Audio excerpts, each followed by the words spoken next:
Hello, everybody, and welcome back to a brand new episode of the NASCAR Heat 5 Career Mode. I hope you're all having a great day. I didn't have any videos going out recently over the last day or so. I actually got my second COVID shot and was feeling pretty rough yesterday over that. But we're back to normal now and excited to get you guys the grind through the rest of this regular season on this Career Mode, heading into the playoffs for our final season of this NASCAR Heat 5 Career Mode. Now, as we come through, though, to start this episode, we have all four series here today: the Legend Series, the Truck Series, Xfinity, as well as the Cup Series. And we start things off here with the Dirt Legend Series from the Bristol Dirt Track. A dirt track that I have not had a lot of success at now, is obviously I'm not the greatest when it comes to dirt racing, and right off the bat it got off to a wild start. Jeff Gordon ended up going up and over on the opening lap of this race, and when we have no cautions in the series, that would actually mean that Jeff Gordon was going to be stuck on his roof for the remainder of this race. You see me come through to the start of lap 2, and there's Jeff Gordon on his roof, and he was just vibing on his roof throughout this whole race, which was only 13 laps. And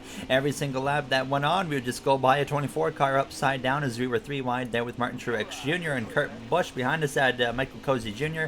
as well as Chase Elliott going at it. They were 4 wide actually for a brief period of time right there. As we go down into the corner there, you see Jeff Gordon just chilling there. I was trying to make it a challenge to see how close I could actually get to him without hitting him. Now, as we were battling with Chase Elliott, accidentally put him into the outside wall, unfortunately, and that allowed Martin Truex Jr. to go on by. Now, as we were running P12, just trying to get a top 10 was the big goal right here, but it didn't look like it was going to happen, as Truex was hauling the mail. He got up to 10th place, passing Tony Stewart. I passed Tony Stewart as well, but obviously not enough time to get up there, as I slammed the wall on the final lap, allowing Chase Elliott up my inside down the spike straightaway into 3 and 4 for the final time. Travis Brown, aka Moonhead, wins here at the Bristol Dirt Track. Now, as we're side by side with Elliott to the line, he gets us there for P11, as we have to settle for a 12th place finish here for the Wrangler 100 at Bristol Motor Speedway.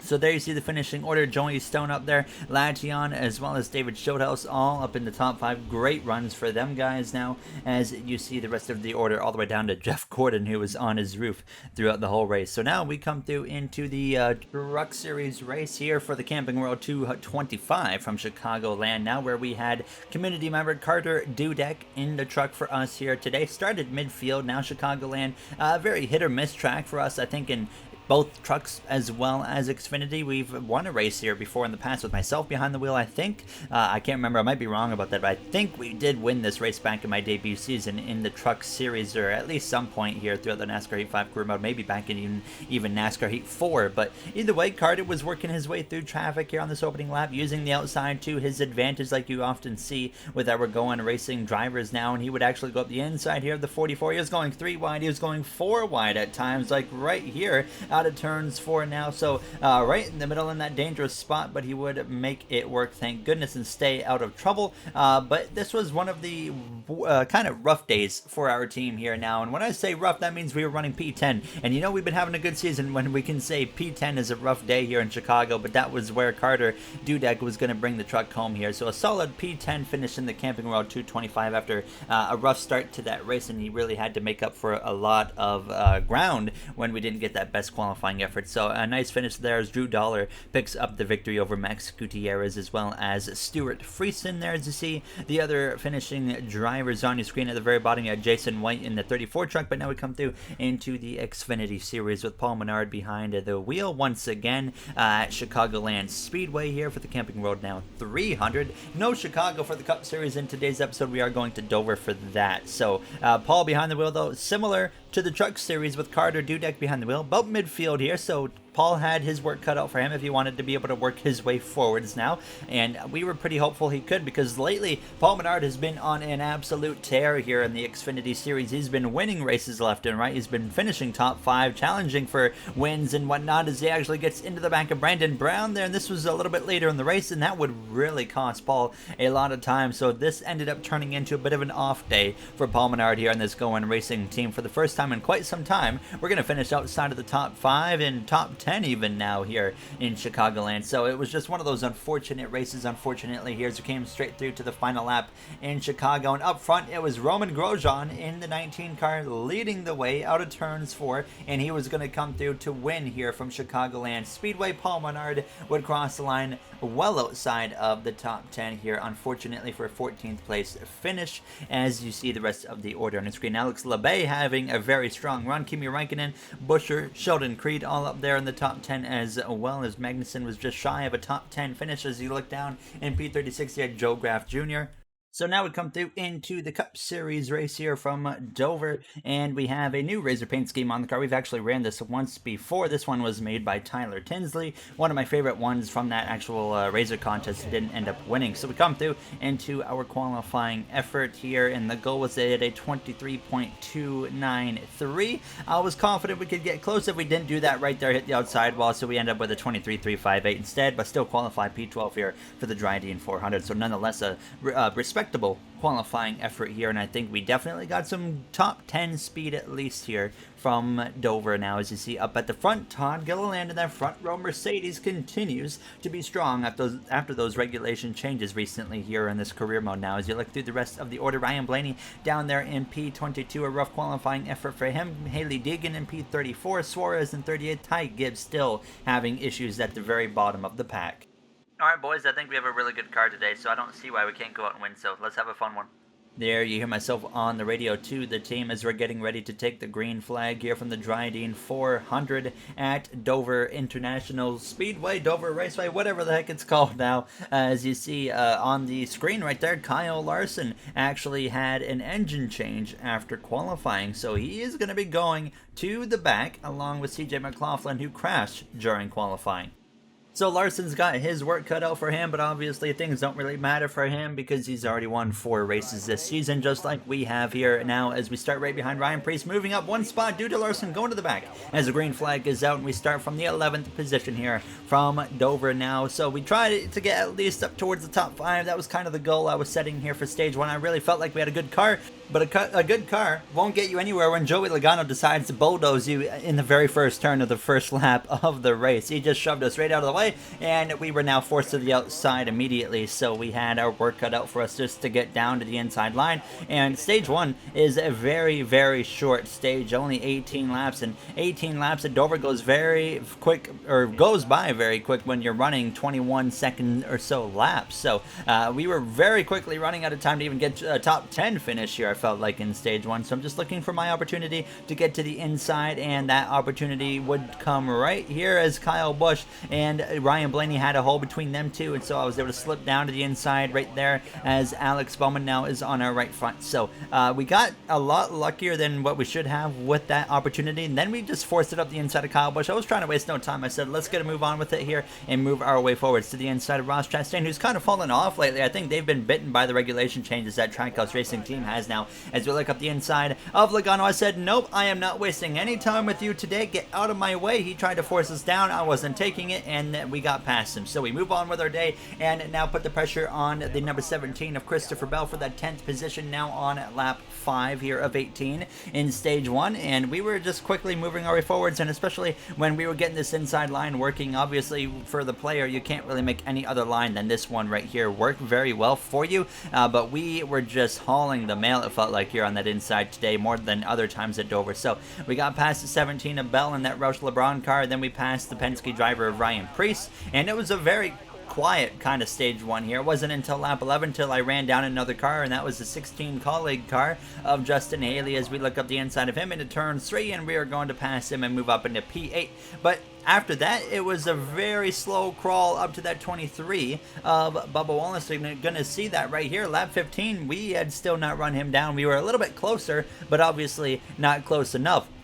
So it was really just about bringing the car home already at this point to the end of stage 1. I really wasn't trying to force anything now at this point as we came through to start the final lap of stage 1, and now we were a little bit closer now to that 23 of Bubba Wallace. Sam Mayer has already run down lap traffic now. That McLaren putting on a great pace here. Now as I get into the outside, well, nothing really to fight for, and I still managed to put the car on the wall here on the final lap of stage 1 as we come through turns 3 and 4 for the final time. Very calm and cool. Stage 1 is won by the number 66 McLaren driver, Sam Mayer. We crossed the line to get P8. So overall, I was pretty happy with that, considering what happened on the start with Logano just deciding to punt us out of the way. And then, of course, we got lucky to get down to the inside as soon as we did. So everybody, of course, is going to be coming into the pit lane here for 2 cans of fuel, as well as 4 fresh tires. I was considering some adjustments there, but I decided to wait a little bit and run another stage where we actually have a lot of laps before I really do anything here, because we really didn't have a whole lot of time to just get a feel for the car as we gain 1 spot on the pit lane over the number 23 of Bubba Wallace here as we start on the inside. Sam Mayer, Eric Jones, Chase Elliott, top 3, all McLaren drivers now, as it is time here in stage 2 from Dover to get amped.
There you have the amp segment here from Dover. 37 laps here in stage 2, so 19 extra laps compared to that first and opening stage. We got plenty of time now as we were looking up the inside of that 9 of Chase Elliott here, and you could really see how good of a car we had. I honestly felt like this was one of the best cars we have had in general when it comes to Dover. Now, I don't know what it was, but it just felt like it would really stick to the bottom really well, and I felt like I could get overall closer to that apron than I ever have without really being scared I was going to hit it. So it felt very confident, or the car felt comfortable. I was very confident at this point now, as finally through turns 1 and out of turns 2, we would clear that 9 Napa Auto Parts Chevrolet Camaro of Chase Elliott there and move up into P6. So Sam Mayer continuing to lead the way, and now we were spending the next little bit trying to run down that 38 front row Mercedes of Todd Gilliland, and we didn't really get the opportunity until lap traffic came into a bit of a mix here. As we came through to lap 18, you can see Austin Cindric in the way has been really off this season again.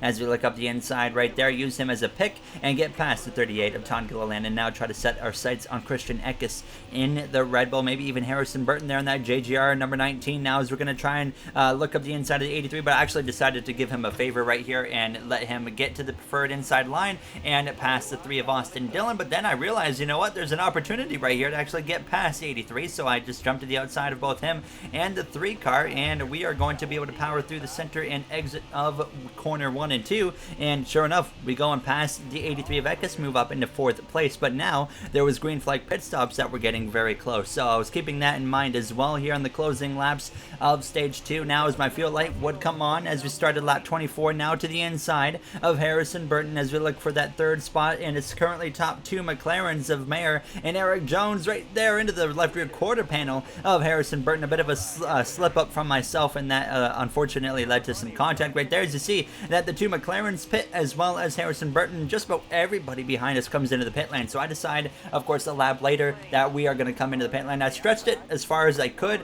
Actually started running out of feel into turn 3. That didn't really affect us at all, thank goodness, but definitely cut it as close as I possibly could this time around, and thank goodness we did not speed. We took 4 tires, 2 cans of fuel, and I also added a tiny bit of grill tape. I think I added 5% grill tape, so it went from 40% to 45% now. As Sam Mayer, Eric Jones, they had already gone by. They were checked right out here after the pit cycle, so they had a tremendous pit cycle. The 19 and the 83 were pretty similar to us now, as we were right with them again. Obviously, we were in front of Eckes when we came into the pit lane, but him pitting earlier than us gave him that opportunity to get back out in front for the time being.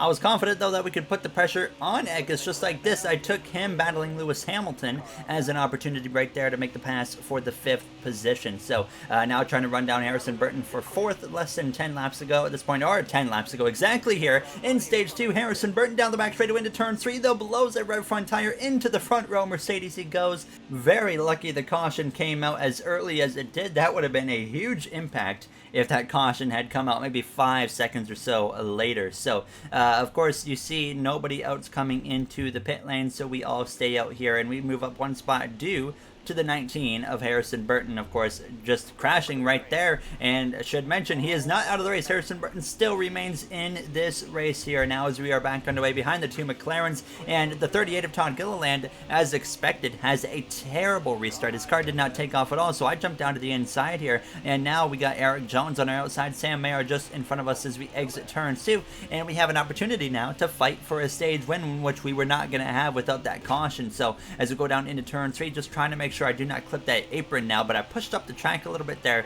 which didn't feel so great, but we just about get clear of Erik Jones. He fights back for a brief moment, but down into turns 1, we would complete the pass right there, and now try to run down the 66 of Sam Mayer, but unfortunately, it didn't happen, and instead, the 38 of Todd Gilliland actually had run me down, looked up the inside out of turns 4 into turns 1, and he is just going to cruise right on by for the 2nd position, so we drop back down into 3rd place as we came through now to the final lap in stage 1, gave a little bit of a helping hand there to the 38, gave him a nice boost after getting into the back of him as we go down this backstretch for the final time in stage 2. A great drive from Sam Mayer so far there, as you see a bit of a mistake for myself into turn 3, leaving more time on the table, but the 66 of Sam Mayer wins stage 2 as well as he already won stage 1, and now looks to go for the full sweep in what could be his first Cup Series win ever.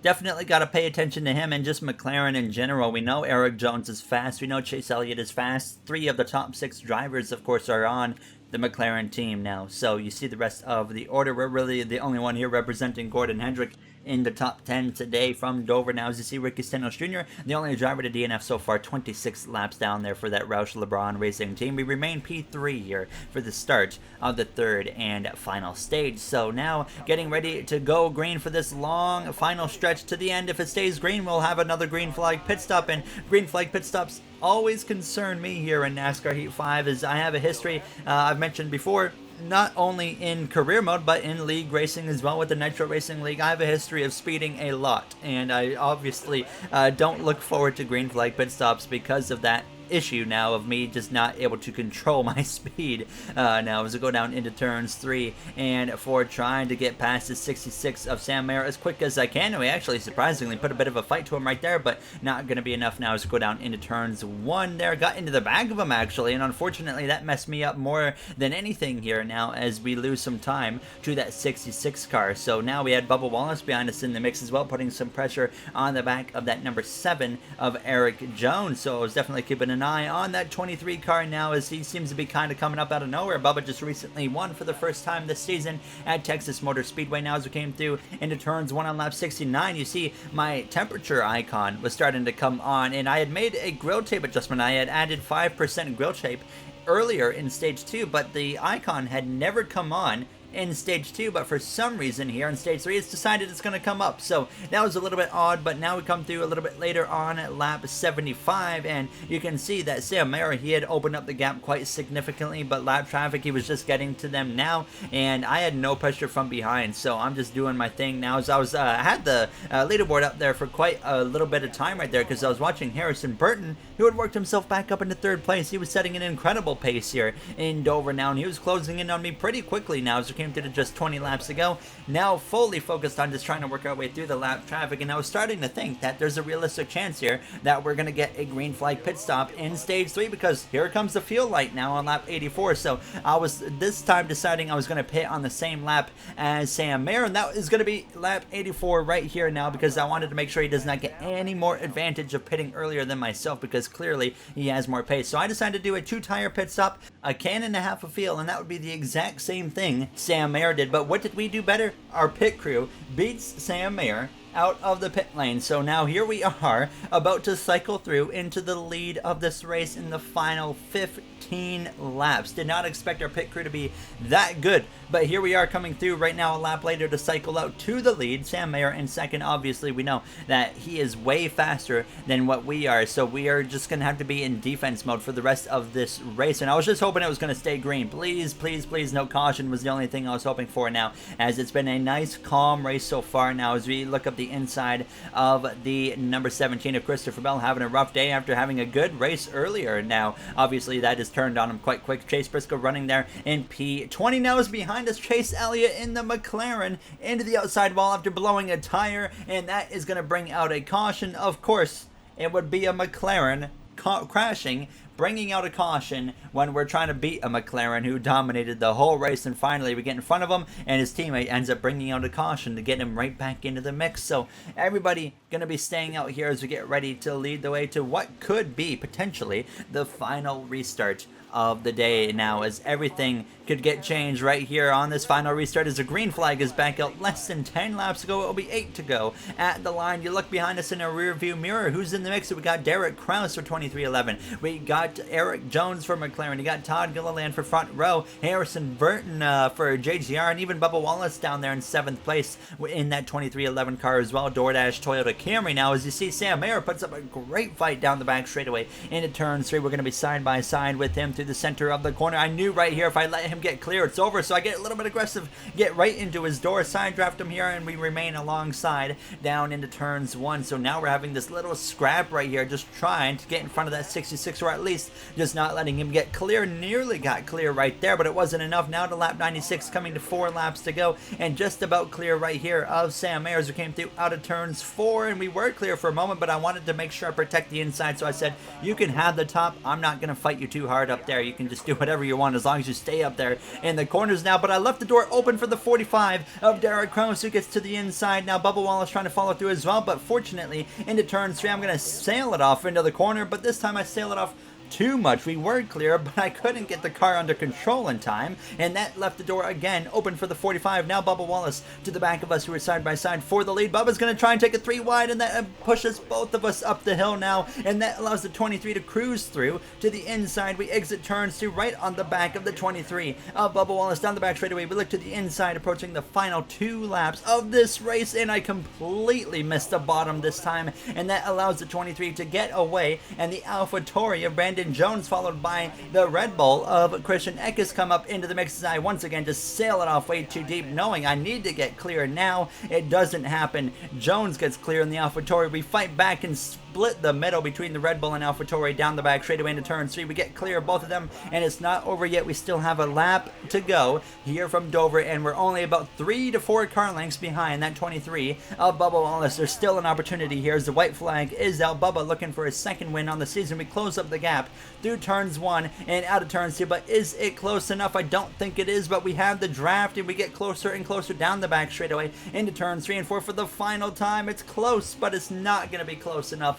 Bubba Wallace, for the 2nd time this season out of nowhere, is going to win here in Dover, as we have to settle for a runner-up finish here in 2nd place. What a scrap it was in the final 8 laps here from Dover. That was overall a great finish. Unfortunately, we lost the race. Sam Mayer goes from 2nd to 7th place there. You saw the 12 of Chase Briscoe rounded out the top 10. A great run for Briscoe, because when that caution came out, he was in, 20th place? So a tremendous comeback for him to get up there into the top 10 before it came to a close. So unfortunate that we lost it like that. Unfortunately now, as that would have been our 5th win already this season. In the next one, we do go to the Charlotte Motor Speedway for the Coca-Cola 600. Very excited for that one now. One of the longer races, of course, on the season. And it's just overall a fun race in NASCAR Heat 5 to do. It's obviously unbelievably boring to watch in real life, but NASCAR Heat 5 is actually quite a lot of fun to drive. So I hope you guys enjoyed this episode, and I hope you're looking forward to the final stretch of this regular season as well. Less than 10 races to go in the regular season here, and in the final regular season of the NASCAR Heat 5 career career mode. So if you guys enjoyed, you know what to do. There you see the playoff grid. Kyle Busch is now the first guy out, and he is out by 5 points. Bowman is out by 10. But before we end it, of course, I would like to say thank you to the Go and Racing members here on the channel of MJ, Joseph 9001, Timothy Arline, Bubba Jr., Brett Durward, Dark Gengar Gaming, AJ Vasura, Russell Dixon, Kenneth Barnett, Dana9302, Speed Demon 341, as well as Illinois Diecast. I really appreciate you guys' support, and I will see you guys in the next episode. Have a great day, everybody.